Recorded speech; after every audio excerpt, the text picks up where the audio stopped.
સમાચાર સામે આવી રહ્યા છે। ગણેશ ગોંડલ જેલ મુક્ત થયો છે। મહત્વપૂર્ણ સમાચાર સામે આવ્યા છે જૂનાગઢથી। 4 મહિના બાદ ગણેશ ગોંડલ જેલ મુક્ત થયો છે। ગણેશ ગોંડલ સહિત 5 આરોપીઓ પણ જેલ મુક્ત થયા છે।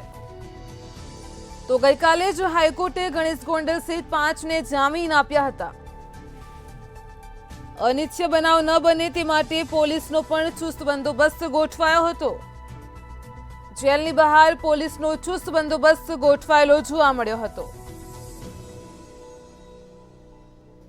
તો જૂનાગઢથી સમાચાર સામે આવ્યા છે। 4 મહિના બાદ ગણેશ ગોંડલ જેલ મુક્ત થયો છે। સમાચાર સામે આવી રહ્યા છે। ગણેશ ગોંડલ સહિત અન્ય 5 આરોપીઓ પણ જેલ મુક્ત થયા છે। તો ગઈકાલે જ હાઈકોર્ટે ગણેશ ગોંડલ સહિત 5ને જામીન આપ્યા હતા। સર્ટી જામીન આપવામાં આવ્યા હતા। અનિચ્છનીય બનાવ ન બને તે માટે પોલીસે ચુસ્ત બંદોબસ્ત પણ ગોઠવ્યો હતો। તો જેલની બહાર પોલીસનો ચુસ્ત બંદોબસ્ત ગોઠવાયેલો જોવા મળ્યો હતો। જૂનાગઢથી સમાચાર છે। ગણેશ ગોંડલ જેલ મુક્ત થયો છે।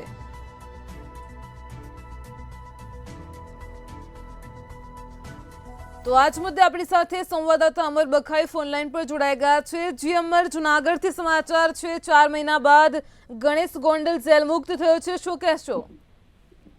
ચોક્કસ કે જે રીતે જૂનાગઢના દલિત યુવાનના અપહરણ કેસ અને એટ્રોસિટીના કેસમાં ગણેશ ગોંડલ છેલ્લા 4 મહિનાથી જેલમાં હતા અને હાલ તેમને ગઈકાલે હાઈકોર્ટ દ્વારા છે તે જામીન આપી દેવામાં આવ્યા।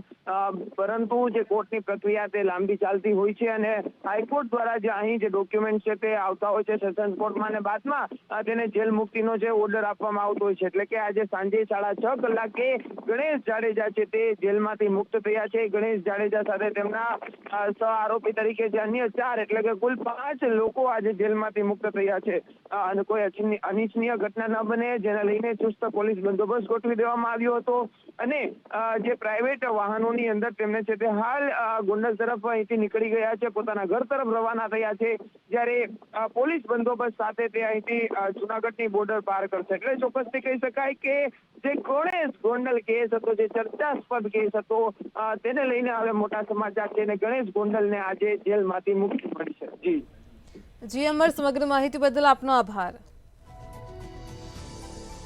તો જૂનાગઢથી સમાચાર સામે આવ્યા છે। ગણેશ ગોંડલ કેસ છેલ્લા 4 મહિનાથી ખૂબ જ ચર્ચામાં હતો। ગણેશ ગોંડલને 4 મહિના બાદ જેલ મુક્ત કરવામાં આવ્યો છે, સાથે જ અન્ય 5 આરોપીઓને પણ જેલ મુક્ત કરાયા છે। તો ગઈકાલે જ હાઈકોર્ટે ગણેશ ગોંડલ સહિત 5ને સર્ટી જામીન આપ્યા હતા। આજરોજ પોલીસના ચુસ્ત બંદોબસ્તની વચ્ચે કોઈપણ જાતની અનિચ્છનીય ઘટના ન બને તે વચ્ચે જ તેમને જેલ મુક્ત કરવામાં આવ્યા છે।